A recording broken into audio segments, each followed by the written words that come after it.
Yeah. Weezy,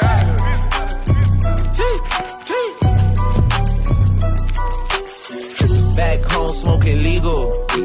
I got more slaps than the Beatles. Foreign shit running on diesel, dog. Playing with my name, that shit is lethal, dog. Who you say you was? Don Corleone. Trust me, at the top it isn't lonely.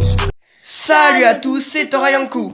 On espère que vous allez bien. Aujourd'hui on se retrouve pour une One Piece théorie sur la véritable puissance des secondes de Yonkou et qui est le plus puissant. Alors, il y a donc 6 Yonkou dans le monde de One Piece, il y en a eu 6. On a compté Monkey D. Luffy, même s'il n'est pas totalement un Yonkou. Mais puisque Morgan dit qu'il est un Yonkou, c'est comme s'il était un petit peu un Yonkou, même s'il ne l'est pas officiellement. Bon, on va arrêter de parler de ça et du coup c'est parti. C'est Yonkou Gaming qui va commencer. Donc une petite parenthèse avant de commencer. Si vous voulez savoir pourquoi Luffy n'est pas totalement un Yonkou, on vous mettra le lien de la vidéo où on l'a expliqué dans la description. Pour commencer cette vidéo, nous avons les seconds de Big Mom. Les seconds de Big Mom sont les 3 commandants sucrés qui sont Katakuri, Crackers et Smoothie. Pour leur prime, nous savons que c'est Katakuri qui a la plus grosse prime avec 57 millions de berries, puis c'est Smoothie avec 932 millions de berries, et puis Crackers avec 860 millions de berries. Pour en finir avec les seconds de Big Mom, c'est Katakuri le plus puissant des 3. Pour les secondes Yonkou Kaido, ce sont ses calamités qui sont Jack, Queen et King. Pour Jack, sa prime s'élève à 1 milliard de berries. Pour Queen, elle est de 1 milliard 320 millions de berries. Et pour King, on ne connaît pas sa prime. Je ne vais pas passer par 4 chemins, King est le plus puissant des 3. Et j'ai plusieurs arguments. Pour commencer, Jack a peur de Queen et King, et ça a été confirmé qu'il était plus faible que ces deux-là. Ensuite, pour prouver qu'il est le plus puissant des 3, l'équipage de Kaido est constitué comme un jeu de cartes. Par exemple, les soldats normaux sont les numéros 1, sont les numéros 2, 3, 4, 5, 6, 7, 8 et 9 pour ceux qui sont un petit peu plus forts. Le 10 est pour X-Rec, car en latin X égale 10. Puis on a Doflamingo alias Joker, qui est justement le Joker. Ensuite, Jack c'est le valet. Puis la reine c'est Queen, le roi King, et l'as c'est le capitaine, donc Kaido.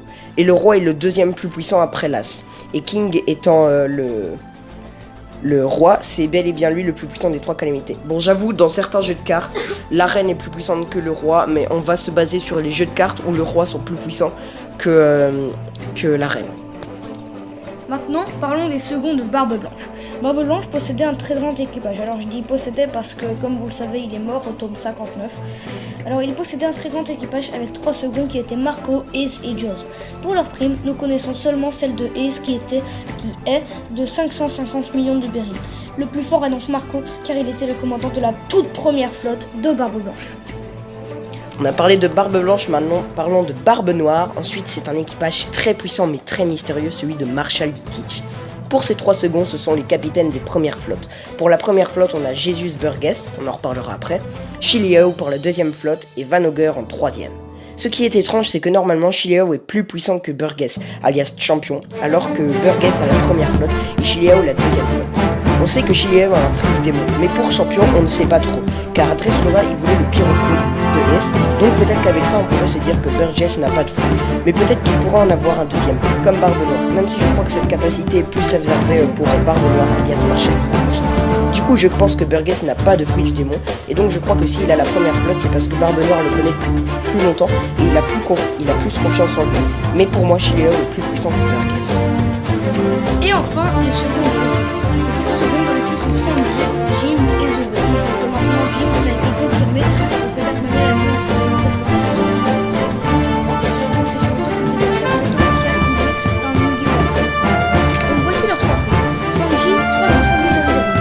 Jim, 462 millions de berries. Zoro, 320 millions de berries. Le plus fort est inévitablement Zoro, car c'est le premier second de Luffy. Et en plus, si vous n'avez pas lu le chapitre à Wano Kuni, vous pouvez voir une puissance énorme qu'il dégage. Maintenant, on va terminer avec l'équipage de Shanks. Pour finir, nous avons Shanks le roux. Pour les 3 secondes de Shanks, il y a Ben Beckman, Luke Kiro et Yasop.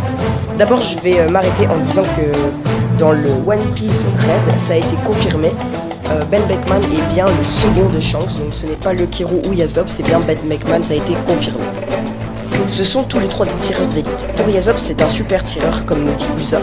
Après, on a Lukiru, qui est la première personne à avoir tué quelqu'un dans le manga, c'est-à-dire l'un des brigands. Et pour finir, Ben Beckman, qui a fait peur à Kizaru lors de la guerre au sommet. Il est toujours calme et vraiment grave badass. On ne connaît pas bien leur puissance à tous les trois, mais je pense que c'est Ben Beckman le plus puissant des trois. Déjà parce que c'est son second, il a fait peur à Kizaru, et je vous expliquerai pourquoi tout de suite après.